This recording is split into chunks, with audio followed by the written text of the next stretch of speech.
Nós estamos de volta neste do Sem Censura Pará de hoje. Conversamos agora com o Luciano Guedes, que é diretor-geral da ADEPARÁ. A ADEPARÁ é a Agência de Defesa Agropecuária do Estado do Pará. E o assunto é a campanha estadual de vacinação contra a febre aftosa, aí no caso, no Marajó. Esse é o assunto que trouxe o Luciano aqui. Mas, Luciano, a gente estava conversando aqui no intervalo e você disse, não, Renata, eu queria falar um pouquinho, explicar quais são as atividades, né? Como é que a ADEPARÁ atua, para as pessoas não entenderem que a ADEPARÁ atua só na área animal e tal, na defesa animal, enfim. E aí eu queria que você começasse por aí, depois a gente entra para a história da fitose e da pecuária. O que faz, então, a ADEPARÁ, para quem não conhece bem?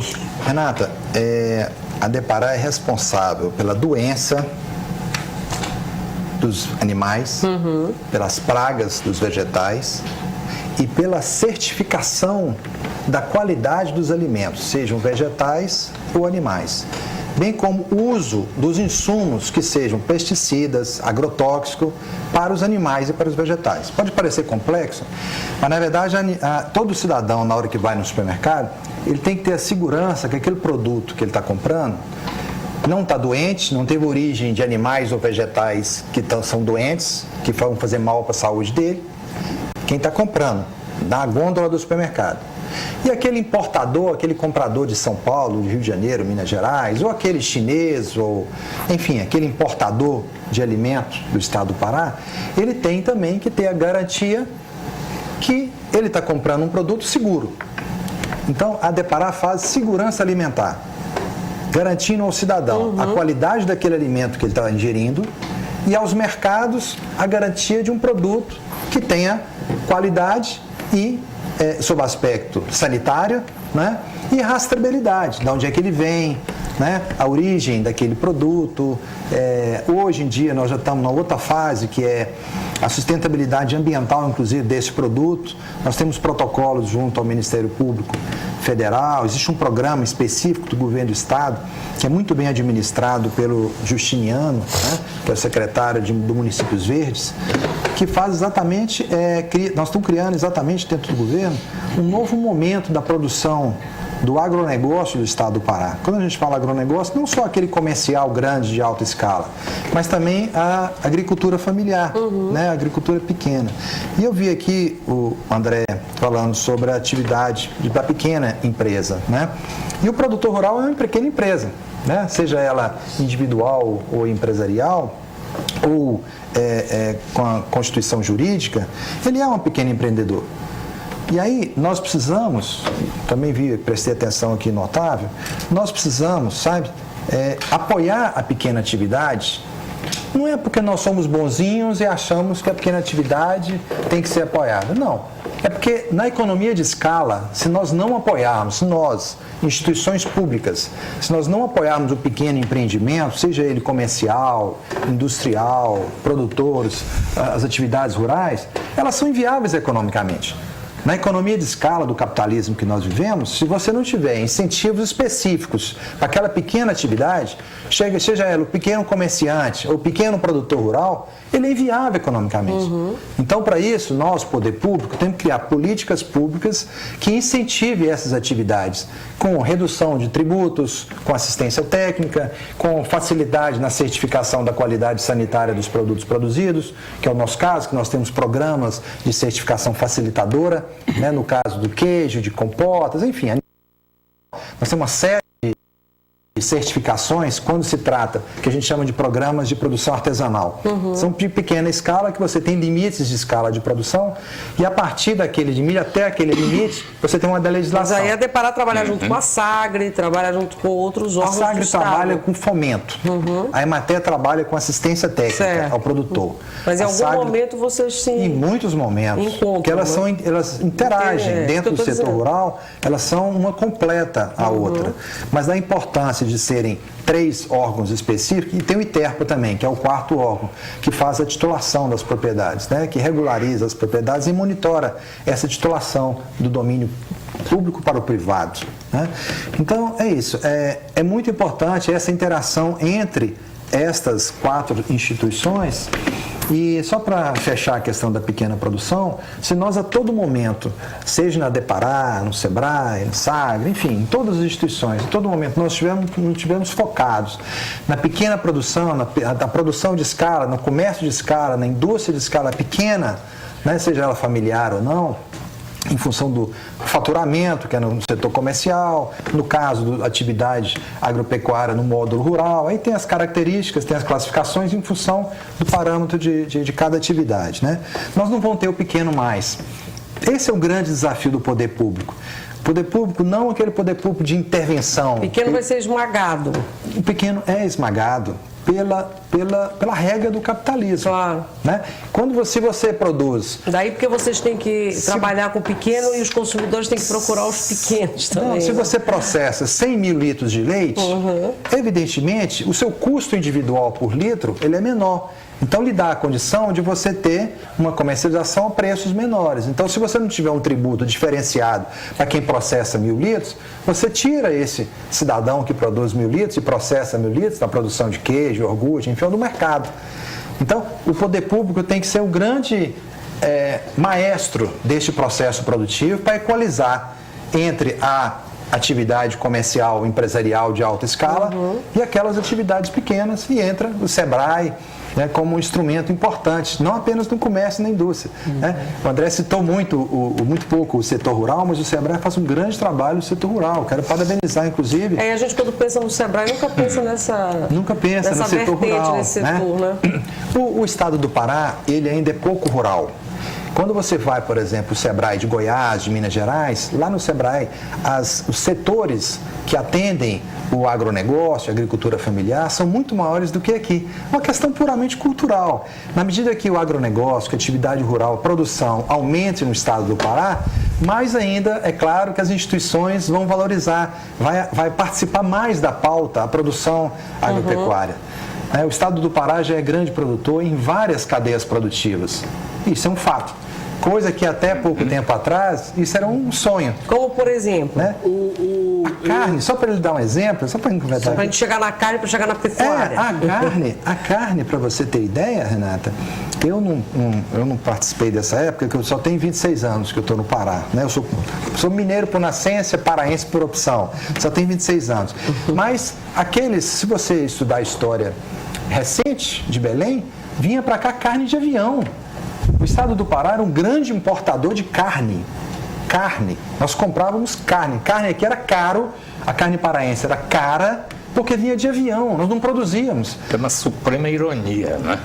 Considerando a natureza, a peculiaridade do estado do Pará. Então, isso aconteceu com peixe também. Em 2013, o Pará foi considerado pelo Ministério da Pesca o maior produtor de pescado do Brasil, e a gente ainda encontra peixe vindo do Vietnã, aí, o panga, que todo mundo fala, e que a gente encontra vendendo no supermercado, em pequenas empresas, pequenos comércios, a gente vê a importação desses pescados. E a gente tem do produtor rural, peixe de cativeiro, a gente tem das grandes empresas que pescam, nós temos uma grande produção e ainda importamos. No setor de piscicultura, a gente tem um espaço enorme, né, para crescimento, para certificação. Nós agora estamos com um programa específico de certificação da qualidade do pescado do Estado. Algo que tem uma dimensão ainda restrita, pequena, né, mas nós precisamos implementar muito, porque nós temos um potencial como nenhum outro estado do Brasil de produção. E o Mato Grosso está dando aula, Rondônia está dando aula, Rondônia e Mato Grosso em especial, 2 estados estão dando aula para o estado do Pará de produção de pescado. Mas nós somos humildes e estamos aprendendo com quem está dando certo. E logo nós vamos passar a eles. Né? Isso é que é o mais importante. A nossa disposição é aprender e passar a curto prazo essa produção desses 2 estados que hoje são um exemplo. Agora, Luciano, só porque você falou da carne, da questão da importação, para a gente chegar, eu só estou preocupado um pouquinho com o tempo, para a gente chegar na febre aftosa, na vacinação também, para você não sair daqui e falar disso correndo, né? Eu quero que você, a gente chegue na pecuária e você fale da questão da febre aftosa. A aftosa, no mundo inteiro, é um regulador de classificação sanitária de um país. O país ter aftosa ou não, identifica que o país tem um programa de defesa agropecuária sanitário, tem qualidade sanitária dos seus produtos ou não. E o Brasil, até pouco tempo, tinha muito problema de aftosa. Ou seja, a nossa classificação sanitária era muito ruim. A imagem que nós tínhamos na comunidade internacional, que são a Organização Internacional de Epizootíase, a famosa OIE, que regula internacionalmente esse acordo, com mais de 180 países, a classificação do Brasil era péssima. Foi tomada a decisão, né, na década de 90, que nós tínhamos que, de alguma forma, resolver esse problema, para nós termos a possibilidade de ocupar os mercados mais exigentes do mundo. Nós víamos que naquela época, no início da década de 90, que ou o Brasil, em especial o Pará, que nós estávamos aqui, né, se dedicava a combater as suas principais doenças para nós ocuparmos esses mercados, ou nós íamos produzir aqui e termos superprodução e não tinha para quem vender. Se você não tiver certificação sanitária, você não comercializa a sua produção no mercado, inclusive interno e externo, principalmente. O estado do Pará é o segundo maior produtor de excedente de carne bovina do Brasil. O primeiro é o Mato Grosso, o segundo é o Pará. Nós temos o quinto, o sexto, rebanho. O que você quer dizer exatamente com os excedentes de carne bovina? Que nós consumimos só 25% do que nós produzimos. Nós temos um excedente de quase 75% do que nós consumimos, né? E toda a produção nós vendemos, seja ela em pé, que o ano passado foi mais de 600 mil cabeças, seja em carcaça, com osso e desossada, né? E isso é um dado fantástico, porque na medida que a gente consegue vender a nossa produção, nós estamos trazendo para cá riquezas, divisas importantes para o estado do Pará. Como também no setor de cacau, é um exemplo. Nós estamos agora ampliando as áreas de plantio de soja, de milho, e logo, logo, ainda nós somos deficitários no setor de grãos, mas logo, logo também seremos sustentáveis, né, do ponto de vista de consumo, e excedentes, porque nós temos um potencial como nenhum outro estado. Nós temos condições aqui de relevo, de clima, de hidrografia, como nenhum outro estado desse Brasil. Né? Virgílio, quer fazer alguma pergunta? Você que trabalha com os resíduos da floresta, e quando a gente fala em pecuária, todo mundo fica de cabelo em pé pensando como é que se diz, na devastação e tal. Não sei se você quer fazer uma pergunta, o Otávio. Eu só dei uma ideia aqui, né? Porque sempre... Não, eu queria só fazer uma pergunta. A gente exporta o excedente? Não entendi bem esse excedente. Ou a gente consome o que não é exportado? Não. Isso que eu queria... Ou seja, pergunta de leigo. Pergunta de leigo. Você sabe qual é a carne mais barata do Brasil? Sim. A arroba de boi mais barata do Brasil, Pará, estado do Pará. Tá? Historicamente, isso não é de agora. Esses últimos 20 anos é uma realidade.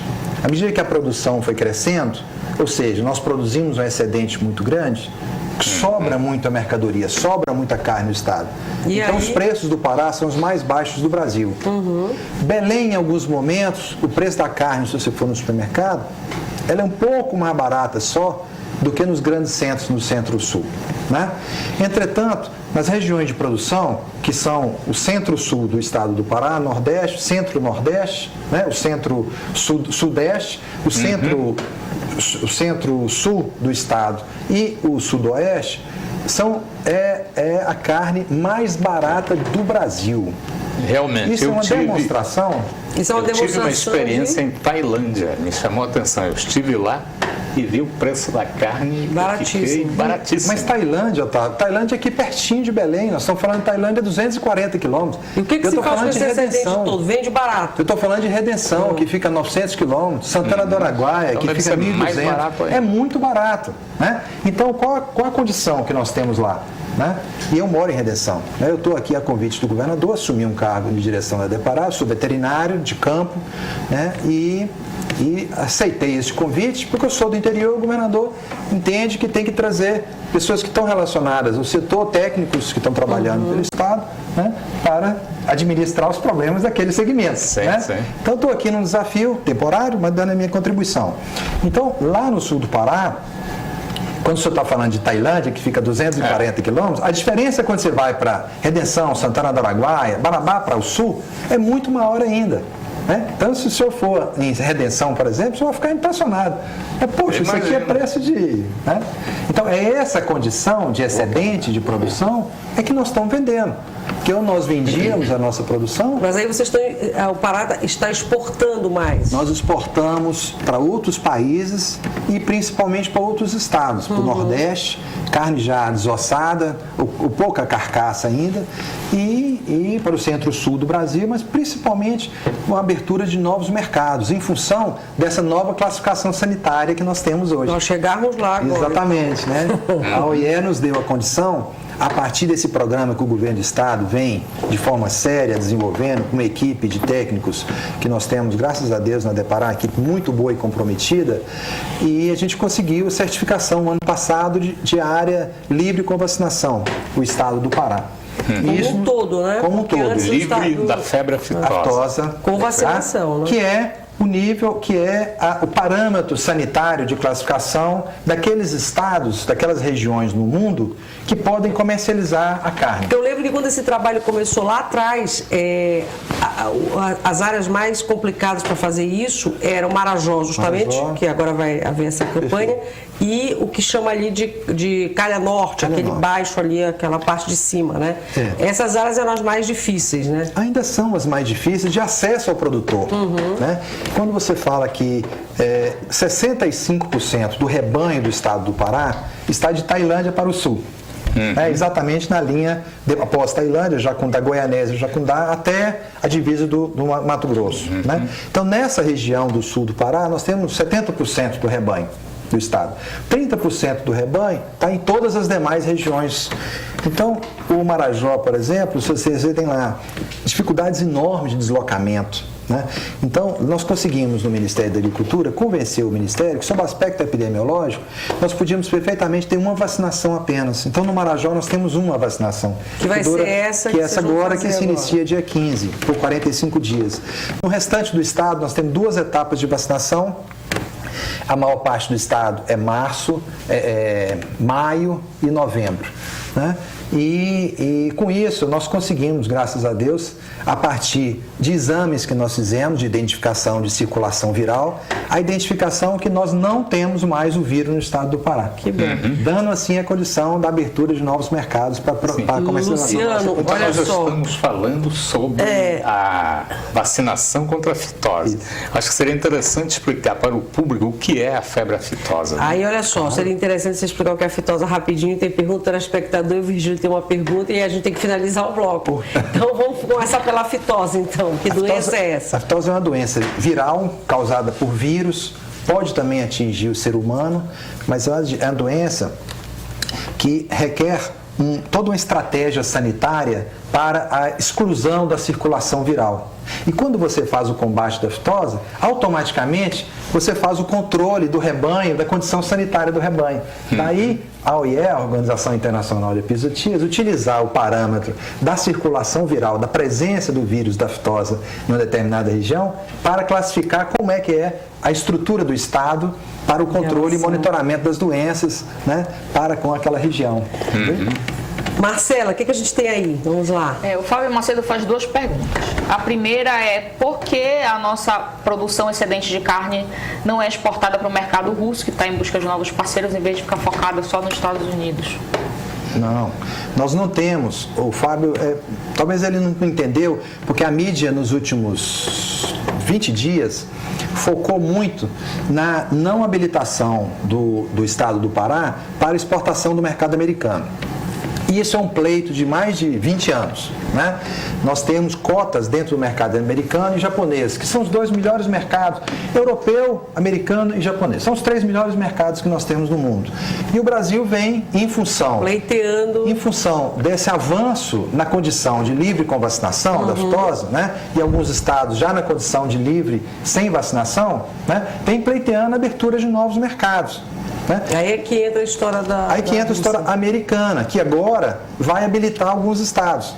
O estado do Pará ficou fora da habilitação, é porque antes do início do entendimento da negociação para a habilitação do Pará, nós não tínhamos a condição que nós temos hoje. Nós conseguimos essa condição a partir de junho do ano passado, maio do ano passado. A negociação e as vistorias foram feitas antes de maio, onde o Pará não estava habilitado. Logo quando começar a exportação brasileira, automaticamente o Pará vai entrar com o pleito, que vai demorar por 60 dias, acredito que vai demorar mais uns 45 dias, 50 dias, nós vamos protocolar o pleito de habilitação do Estado do Pará. Hoje nós vamos conseguir também. E o mercado russo, só para ilustrar para o Fábio, o mercado russo é um foco do nosso mercado. O Estado do Pará pode perfeitamente habilitar os seus frigoríficos para a exportação do mercado russo, que é o maior importador brasileiro, é o maior importador hoje do Brasil, o mercado russo. A outra dele? A outra, ele pergunta se temos um número abundante de carne e até excedente, por que a carne que chega pra gente nos supermercados não é mais barata? Por incrível que pareça, Fábio, por incrível que pareça. Pode parecer que a carne é muito cara, mas nas outras regiões do Brasil ainda é muito mais cara do que aqui. Essa é uma realidade. É o que a gente estava falando há pouco. O Virgílio quer fazer uma pergunta? Na capital. Gente, só para acelerar um pouquinho, tá? Nesses 20 anos, o que você tem a dizer sobre a produção e a necessidade do boi, da engorda para o pasto? Quanto é hoje a relação hectare-boi engordando no pasto? No Brasil e no estado do Pará não é muito diferente, é algo em torno de uma unidade animal por hectare. Certo? Esse é o parâmetro que se usa, mais ou menos, é em torno disso aí. Varia quando você tem a intensificação da produção, pode chegar até 4 unidades animal, 3 unidades animal, e naquelas propriedades que tem ainda uma atividade tradicional, em torno de 0,6, 0,7 unidade animal por hectare. É isso? Não sei. Não, está respondido, né? Está respondido, mas ele não mostrou a evolução nos 20 anos. Como assim? Porque há 20 anos atrás não eram esses números. Era menor um pouco. Era bastante maior a necessidade de pasto para o boi, né? É natural, porque a tecnologia vai avançando, né? Na soja não diferente, né? Há 20 anos atrás se produzia 35 sacas de soja, 40 sacos de soja, que era um espetáculo produzir 40 sacas de soja. Hoje se produz 90 sacas de soja, 85 sacas de soja, e não é nada fantástico. A tecnologia vem avançando muito. O Brasil, nós tivemos a felicidade de montar uma instituição que mudou a história do Brasil, que foi a Embrapa. E o Brasil deve muito, o agronegócio deve muito à Embrapa. E as pesquisas todas, né? Realizadas principalmente na Embrapa, né? A Embrapa tem especialistas em todos os assuntos que contribuíram muito com esse avanço da tecnologia. Não só na pecuária, na sojicultura, mas em todas as atividades, todas as cadeias produtivas do agronegócio. Luciano, você está convidado a vir outras vezes ao Sem Censura Pará, porque tem muito assunto ainda para a gente conversar sobre isso, sobre a economia do agronegócio, né? Da pecuária e da agricultura no Estado, mas eu te agradeço muito. O certo é que essa campanha agora no Marajó vai começar agora, né? Dia 15. Vocês vão fazer contra a febre aftosa. E fica o convite, então, para você vir outras vezes aqui, falar mais sobre as atividades, o que vocês estão fazendo lá na Depará. Te agradeço imensamente. Eu tenho que chamar o intervalo, senão o Virgílio fica com um tempinho desse tamanho. Vamos para o intervalo agora, então. No próximo bloco, batemos um papo com o Virgílio Moura, que é artista plástico, ambientalista também, faz um trabalho belíssimo com resíduos, né, de florestas. E ele agora vai ministrar uma oficina esta semana no Museu Guild e vai bater um papinho com a gente sobre isso, depois do intervalo.